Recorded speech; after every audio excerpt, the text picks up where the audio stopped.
Online ক্লাসে তোমাদের স্বাগত। আজকের বিষয় আমাদের দ্বিপদী বিন্যাস। আমাদের দ্বিপদী বিন্যাস বিচ্ছিন্ন চলকের সম্ভাবনা বিন্যাস। আমাদের সম্ভাবনা বিন্যাস তিনটা: দ্বিপদী বিন্যাস, পৈশ বিন্যাস, পরিমিত বিন্যাস। বিচ্ছিন্ন চলকের সম্ভাবনা বিন্যাস হচ্ছে আমাদের দ্বিপদী বিন্যাস এবং পৈশ বিন্যাস। পরিমিত বিন্যাস হচ্ছে আমাদের অবিচ্ছিন্ন চলকের সম্ভাবনা বিন্যাস। এগুলো বাবা এমসিকিউতে কিন্তু আসে। দ্বিপদী, দ্বিপদী অর্থ হচ্ছে দুটো পদ। একই সাথে আমাদের একটা পরীক্ষার দুটো ফলাফল থাকবে, সফলতাও থাকবে, বিফলতাও থাকবে। এই কারণে এটা দ্বিপদী বিন্যাস।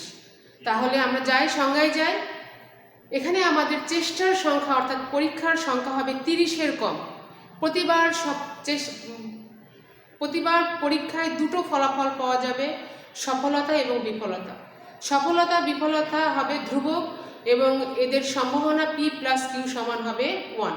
এই বিন্যাসটাই হচ্ছে আমাদের দ্বিপদী বিন্যাস। তাহলে অবশ্যই দ্বিপদী বিন্যাসের চেষ্টার সংখ্যা হবে 30-এর কম। 30-এর বেশি হলেই সেটা হয়ে যাবে আমাদের পৈশ বিন্যাস। তাহলে সকল দ্বিপদী বিন্যাস পৈশ বিন্যাসে ক্যালকুলেশন করা যাবে, কিন্তু সকল পৈশ বিন্যাস দ্বিপদী বিন্যাসে ক্যালকুলেশন করা যাবে না।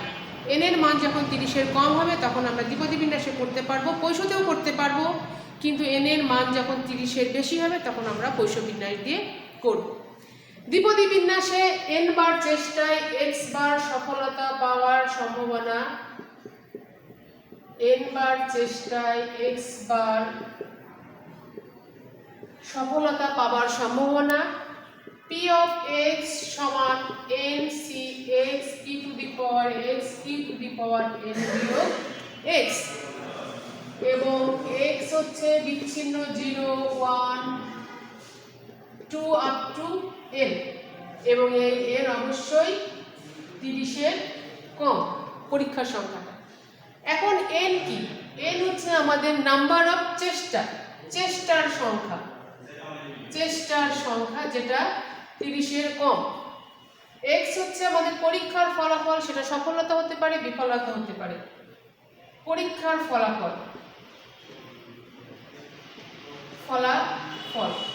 সফলতা ধরে নিই। p হচ্ছে সফলতার সম্ভাবনা,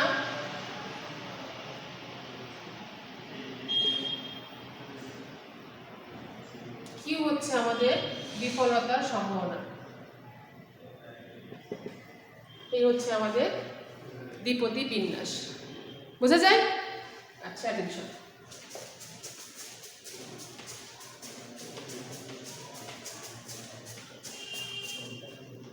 এই অধ্যায়ের আমাদের টার্গেট থাকে n অঙ্কগুলোর NPQ এর মান বের করা। সব সময়ের জন্য একটাই নিয়ম, NPQ এর মান বসায় আমরা ক্যালকুলেশন করলেই আমরা আমাদের অভিষ্ট রেজাল্টে চলে যেতে পারবো। আমাদের দ্বিপদী বিন্যাসের গড় প্রত্যাশা x সমান NP। দ্বিপদী বিন্যাসের ভেদাঙ্ক ভেরিয়েন্স অফ x সমান NPQ। দ্বিপদী বিন্যাসের পরিমিত ব্যবধান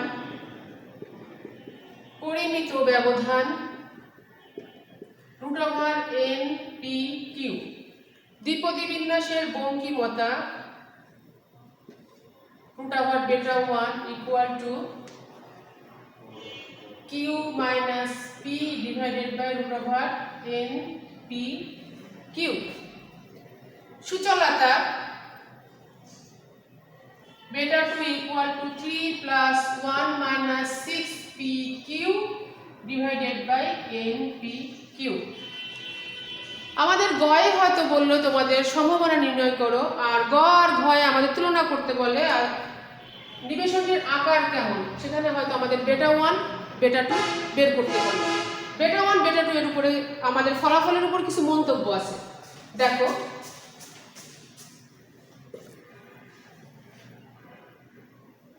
β1 যদি 0 হয় তখন হবে সুষম বিন্যাস, আর β1 যদি আমাদের 0-র চেয়ে ছোট হয় তখন সেটা হবে ঋণাত্মক বঙ্কিমতা, আর β1 যদি 0-র চেয়ে বড় হয় তাহলে হবে ধনাত্মক বঙ্কিমতা। এই 3 ধরনের মন্তব্য আমাদের করতে হয় ফলাফলের উপরে। এখন বেটা 2টা আমরা দেখি।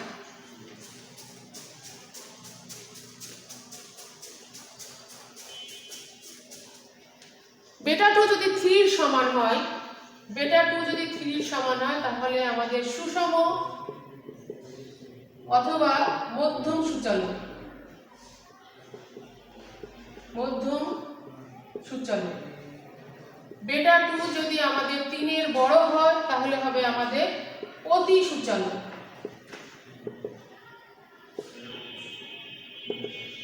আর বেটা 2 যদি 3 এর ছোট হয় তখন হবে আমাদের অনতি সূচালো। আমরা একটা এক্সাম্পলে যাই।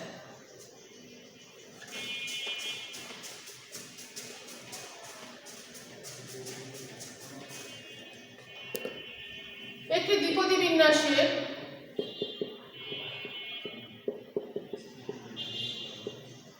গড় 4 এবং পরিমিত ব্যবধান √3, গড় 4 পরিমিত ব্যবধান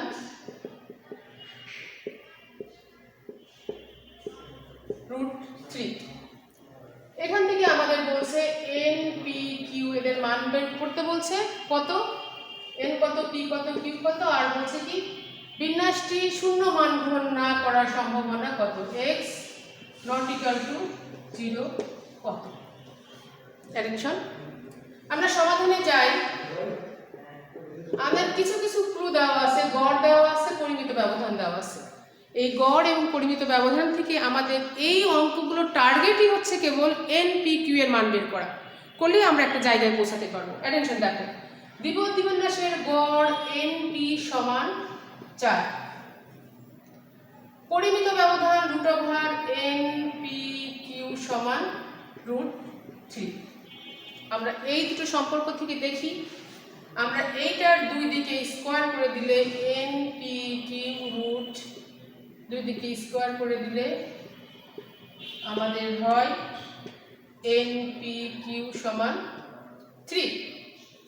এখন n p এর মানটা আমরা এখানে বসাই দিতে পারি। n p এর মানটা 4q সমান 3, অতএব q ইকুয়াল 3/4। তাহলে q সমান যদি আমরা 3/4 পাই, এই বিন্যাসের একটা শর্ত আছে p প্লাস q সমান 1 সব সময়ের জন্যই। তা আমরা p সমান বের করতে পারি 1 বিয়োগ q, সেখান থেকে আমরা বের করতে পারি 1 বিয়োগ 3/4 সমান 1/4। এটা আসে আমাদের 0.25। আমরা p পেয়ে গেছি, q পেয়ে গেছি, আমাদের দরকার n এর মান। আমরা এইখানে n এর মানটা বসাই দিব।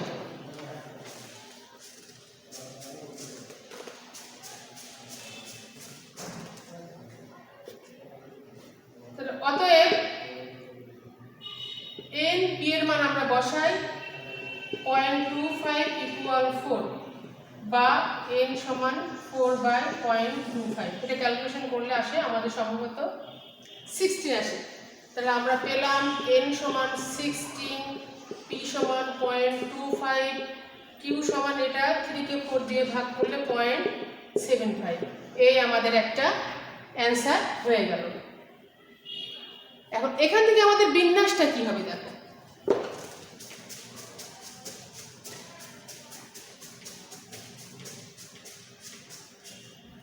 দ্বিপদী বিন্যাসটা হবে সম্ভাবনা p of x সমান n c x p to the power x q to the power n বিয়োগ x। সবসময় একটা সূত্র দিয়ে আমাদের কাজ করতে হবে এই অধ্যায়ের জন্য। এখান থেকে ফুল একটা কোশ্চেন হয় বাবা, সৃজনশীল 10 মার্কসের। তো আমরা n এর মান বসাই দিই 16, c x এর মান এখানে এখনো জানি না, p এর মান 0.25 two the power x, q এর মান 0.75 টু দি পাওয়ার 16 বিয়োগ x।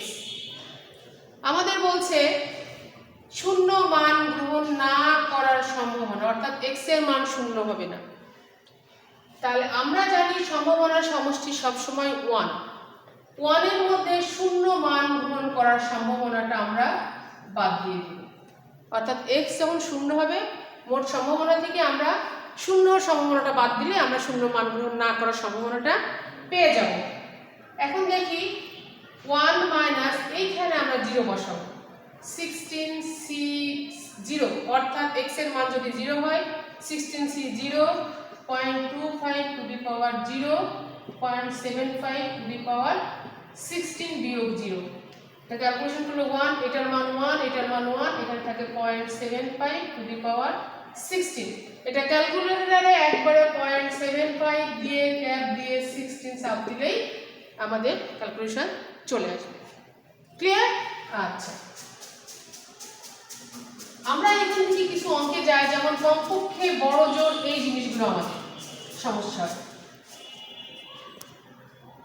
এইটা হলো কমপক্ষে p of x greater than 1, এটা হলো p of কমপক্ষে একটি। কমপক্ষে একটি বলতে আমাদের 1 এবং 1 এর উপরে, তাহলে আমাদের 1 মাইনাস p of x সমান 0, এই সম্ভাবনাটা বাদ যাবে। p of x less than 1, এটা হচ্ছে p of বড় জোর একটি। বড় জোর যখন একটি হবে তখন হবে p of x সমান 0 যোগ p of x সমান 1। এই সমস্যাগুলো তোমাদের একটু অ্যারাইজ করে যে কমপক্ষে আর বড় জোরটা বের করতে পারো না। আবার দেখো, যদি বলতো কমপক্ষে দুটি, তাহলে মোট সম্ভাবনার মধ্যে থেকে p of x সমান 0 বাদ যাবে আর p of x সমান 1, এই দুটো সম্ভাবনা বাদ যাবে। x c 0 এর জন্য তো আমরা দেখাইছি n c 0 p to the power 0 q to the power n বিয়োগ 0। x এর মান যখন 1, n c 1 p to the power 1 q to the power n বিয়োগ 1, অর্থাৎ বোঝা যায় x এর মান 0 বসালে 0 0 0। আমাদের টার্গেট হচ্ছে n p q বের করা, আর x এর মান তো আমরা ক্যালকুলেশন করে নিব যখন যেটা বলা থাকবে। x এর মান যখন 1 তখন দেখো n c 1 p to the power 1 q to the power n বিয়োগ 1। এটা হচ্ছে আমাদের কমপক্ষে দুটি। যদি বলতো কমপক্ষে তিনটি, তাহলে এখানে আমাদের মাইনাস হতো p of x সমান 2, অর্থাৎ সম্ভাবনা যত বের করতে বলবে মোট ফলাফল 1 এর মধ্যে তার নিচের সম্ভাবনাগুলোকে আমরা বিয়োগ করব। অ্যাটেনশন, যদি আমাদের বলতো বড় জোর দুটি, আমরা বড় জোর একটির ক্ষেত্রে করছি p of, অর্থাৎ যেটা বলা থাকবে সেটা সহ তার নিচের সম্ভাবনাগুলো, তাহলে বড় জোর দুটি বলতে p of x সমান 0 যোগ p of x সমান 1 যোগ p of x সমান 2। বাবা তোমরা এই যে 0 1 2 এটা দিয়ে কি বুঝতেছো? এই যে 0 1 0 1 2 এর অর্থ হচ্ছে আমরা যে এই যে n c x সূত্রটা লিখছিলাম p of x q to the power n বিয়োগ x, ঠিক তখন যখন 0 হবে তখন x এর মানটা শুধু বদলাই যাচ্ছে। এই যে এটা x যখন 1 হবে তখন এই যে 1 1 1, x যখন 2 হবে তখন এখানে 2 হবে, এখানে 2 হবে, এখানে 2 হবে। কি বোঝা যায়? আচ্ছা, আমরা আরেকটা एग्जांपले যাই।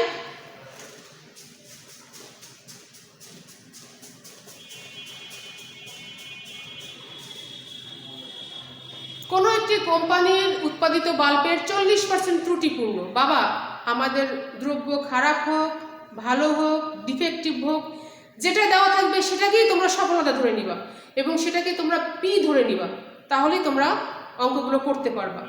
তাহলে কি বলা আছে? কোনো একটি কোম্পানির 40% বাল্ব ত্রুটিপূর্ণ। আমরা একটু অঙ্কটা যাই। কোনো একটি কোম্পানির উৎপাদিত বাল্বের 40% ত্রুটিপূর্ণ বা নষ্ট। 10টি প্যাকেটে সরবরাহ করা হলো। আমাদের এখান থেকে ক খ গ হয়তো বলছে বড় জোর একটি ত্রুটিপূর্ণ পাওয়ার সম্ভাবনা, আর ঘ বলছে বিন্যাসটির আকৃতি প্রকৃতি কেমন হবে।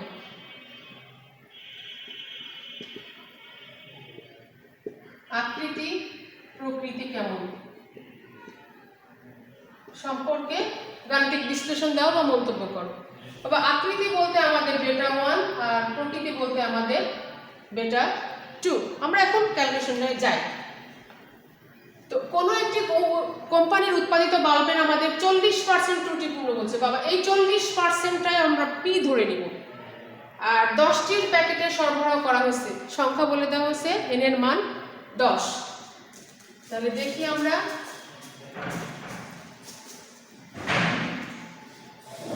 সমাধান। ত্রুটিপূর্ণ হওয়ার চলক x হলে সম্ভাবনা p সমান 40%। এই 40%কে আমরা 100 দিয়ে ভাগ করে নিলে হয় আমাদের 0.4। আমরা জানি p প্লাস q সমান 1, তাহলে এখান থেকে আমরা q পেয়ে যাব, বা q ইকুয়াল টু 1 বিয়োগ p, আমরা তাহলে পাবো 1 বিয়োগ 0.4 সমান 0.6। আমাদের n এর মান দেওয়া ছিল 10টির প্যাকেটে সরবরাহ করা হয়, n সমান 10। দেখো আমরা p q আর n এর মান পেয়ে গেলাম। এখন আমাদের সূত্রটা কি আসবে দেখো। ত্রুটিপূর্ণ হওয়ার চলক x হলে আমাদের সূত্র হচ্ছে NCx p to the power x q to the power n বিয়োগ x। আমরা n এর মান বসাই দিই, n হচ্ছে 10cx, p 0.4 to the power x, q 0.6 to the power 10 বিয়োগ x। এখন আমাদের বলছিল বড় জোর একটি ত্রুটিপূর্ণ বা দুটি ত্রুটিপূর্ণ।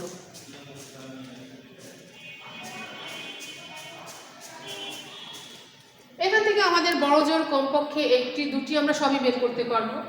তাহলে যদি আমাদের বলে বড় জোর একটি ত্রুটিপূর্ণ বা দুটি ত্রুটিপূর্ণ যাই বলুক, তাহলে এখানে হবে p অফ x সমান 0 যোগ p অফ x সমান 1। আমি এই দুটো জিনিস একটু তোমাদের দেখাই দিই। অ্যাটেনশন, x এর মান যখন 0, 10c 0, 0.4 to the power 0, 0.6 to the power 10 বিয়োগ 0। x এর মান যখন 1, 10c 1, 0.4 to the power 1, 0.6 to the power 10 বিয়োগ 1। এগুলো ক্যালকুলেটরে একবারে করা যাবে, একবারে ঠিক যেভাবে করা আছে ক্যালকুলেটর ওইভাবে বাটন টিপে ব্র্যাকেট দিয়ে পাওয়ার দিয়ে একবারে ক্যালকুলেশন রেজাল্ট চলে আসবে। এগুলো একবারে করার চেষ্টা করবা। এই গেল আমাদের গ। আমাদের ঘ বলছিল কি নিবেশনের আকৃতি প্রকৃতি। তো বঙ্কিমতাঙ্ক আমরা জানি root over beta 1 equal to Q minus P divided by root over N P Q. আমাদের কিউ এর মান ছিল 0.6 minus 0.4 divided by root over N এর মান দেওয়া আছে 10, এটা হলো 0.4, এটা হলো 0.6। আমরা এখান থেকে বুঝতে পারছি এটা ধনাত্মক আসবে, অর্থাৎ 0.6 থেকে 0.4 বাদ দিলে 0.2, নিচে আমাদের যাই আসুক 4 6 24, 24কে 10 দিয়ে ভাগ করলে আমাদের ক্যালকুলেশন যেটা আসে আমাদের বোঝাই যাচ্ছে যে এটা ধনাত্মক। তাহলে আমাদের বঙ্কিমতা ধনাত্মক বঙ্কিমতা, ধনাত্মক বঙ্কিমতা, এই একটা অংশ আমরা পেয়ে গেলাম। এখন আমরা দেখি সূচলতা। সূচলতা আমাদের beta 2 equal 3 plus 1 minus 6 P Q divided by N P Q. 3 plus 1 minus 6 PQ, 6 into 0.4 into 0.6 divided by 10 into 0.4 into 0.6। এই মানটা ক্যালকুলেশন করার পরে যদি 3 এর চেয়ে বড় হয় তাহলে হবে আমাদের ধনাত্মক অতি সূচালো, আর 3 এর চেয়ে ছোট হলে হবে অনতি সূচালো, 3 এর সমান হলে আমাদের হবে মধ্যম সূচালো। ঠিক আছে? আচ্ছা,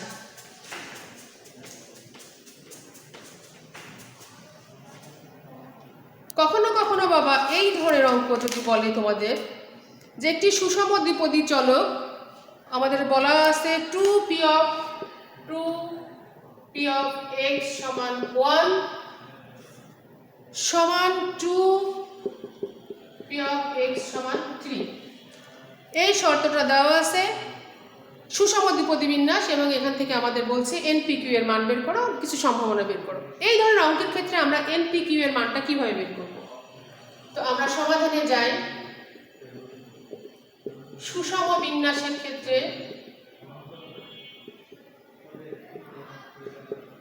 পি সমান কিউ সমান 0.5, এগুলো কিন্তু এমসিকিউ এর কোশ্চেন, এইটা বিশেষ করে এইটা।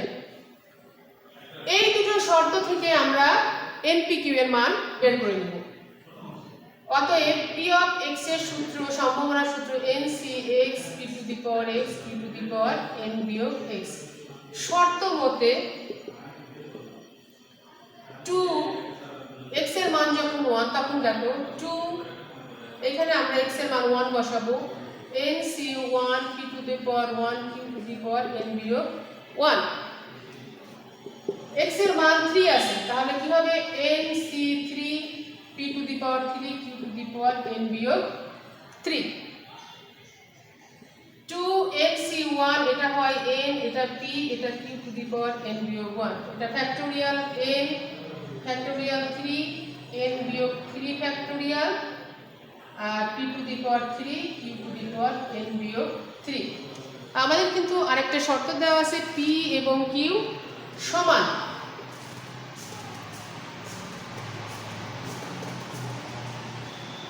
আমরা একটু ক্যালকুলেশনে যাই, বা 2n,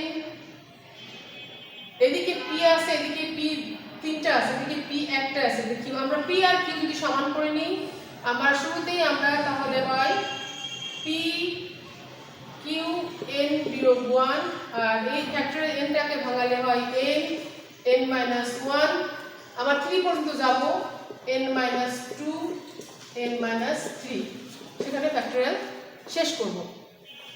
আর নিচে আছে ফ্যাক্টরিয়াল 3 বলতে 3 × 2 × 1, আর p এর মান হচ্ছে আমরা এখানে p একটা বসাই 1 আর p স্কয়ার, আর একটা আমাদের উপরে আছে q এর মান n বিয়োগ একটা 1 বসাই, আর q to the power minus 2 বসাই।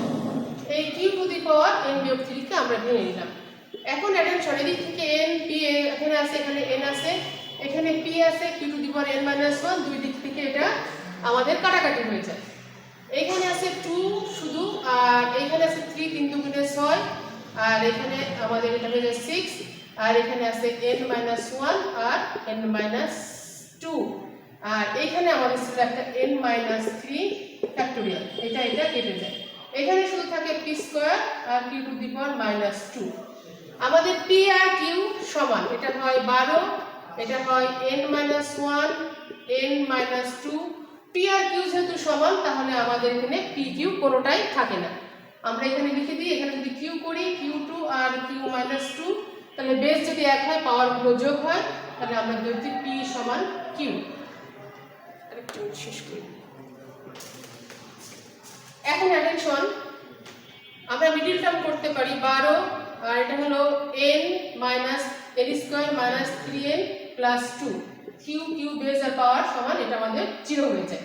আমরা এটা এখন এদিকে নিয়ে আসি, n square minus 3n plus 2 minus 12 equal 0। এখন অতএব n square minus 3n plus 10 equal 0। এটাকে মিডল টার্ম করলে তোমাদের n এর মান বের হয়ে যাবে, আর p আর q এর মান দেওয়া আছে। এইভাবে আমরা npq বের করতে হবে। থ্যাংক ইউ ভেরি মাচ, আবার দেখা হবে।